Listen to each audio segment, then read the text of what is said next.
When it comes to drafting and blaming the coaching staff, I think the coaching staff has a responsibility in order to pick a competent draft. And a coach must understand the objective limits of their players. And just because a player says he's good at something doesn't actually make it true. And the key thing here is that all this is limited by the player champion pool. Because if he can't play certain meta picks, then it doesn't matter. You shouldn't choose those meta picks, right? And everyone knows certain players are better at certain champions than others, or they're better at a certain champion than other picks. And everyone has their own learning skill curve. Huhi is great on Aurelion Sol, but he's not better than Phoenix on Azir. So this champion pool of players is limiting in the draft phase. And then there's also the meta. The meta limits the pool at which you can pick as well too, at least in optimization. And everyone wants to pick what is meta because that dictates your chances, at least your likelihood of winning, because this is the optimal way to play the game, and these pros need to be able to play the game the most optimal way possible.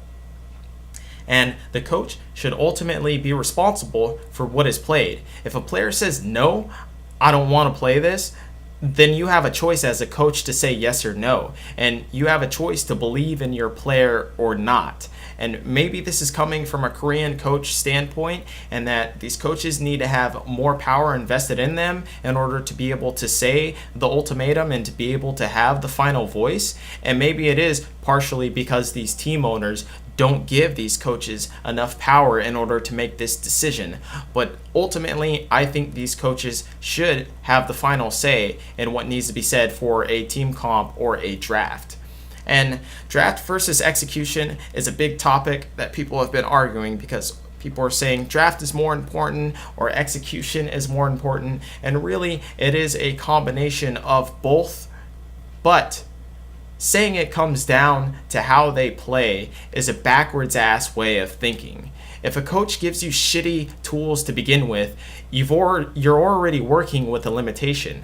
If I give you a single match and a pile of soggy wood and I tell you to build a fire, obviously I gave you bad tools to begin with, yet I expect an outcome of you to build a fire. I didn't give you kindling. I could have given you dried wood. I could have given you 10 matches, but I didn't, and I gave you this shitty start to begin with.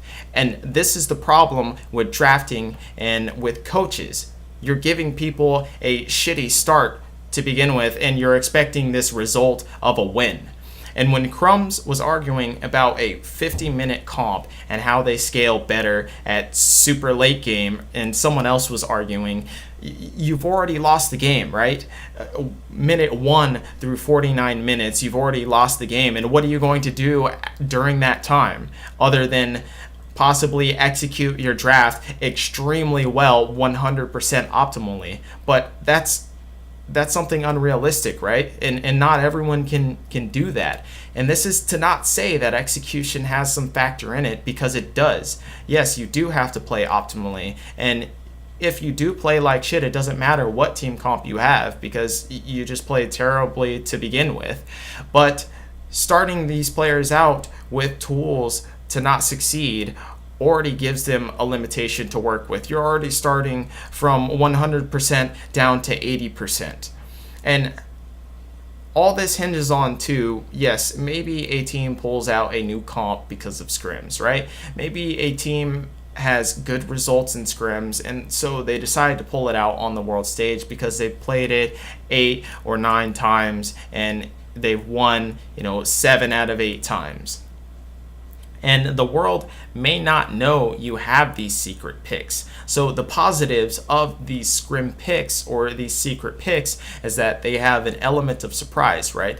When you pull them out in the draft phase, then you surprise your enemies and they don't know exactly what you're going to do in terms of strategy.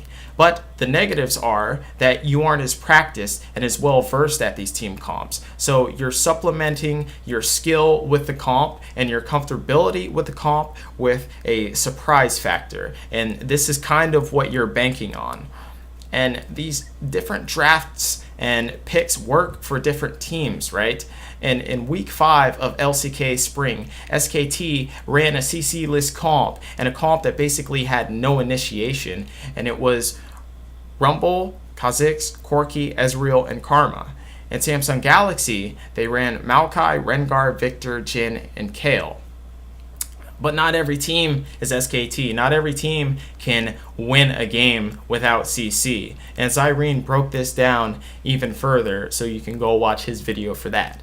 But not every team can do that. And we saw this through EDG versus C9 in the World's group stage, and how they ran Cho'Gath top and Graves in the jungle. It's like, yes, you are right, you can win at 50 minutes, but yeah, you do have to get to 50 minutes, and you have no reliable initiation CC because Cho'Gath is not a great initiator. So every team has a team comp that they can pull off, and not every team is SKT, right? And as a coach, you have to be able to know which team comps you can run and what you're comfortable with. And I disagree with Reddit most of the time because they like to find one single person or one single entity to blame, and this may come out of frustration for failure. You know, this may come for a feel or a need to find the cause to a problem. And truth be told, there are a lot of things going on with the draft and team comp, but I don't agree with starting your players out with tools that don't allow them to excel at their strengths and pinpoint the enemy weaknesses. If you start your team out at a deficit, then you're already giving them lower win conditions in order to win the game. So yes, I do agree that a coach has a large problem with the draft if they set up their players to not succeed in the beginning.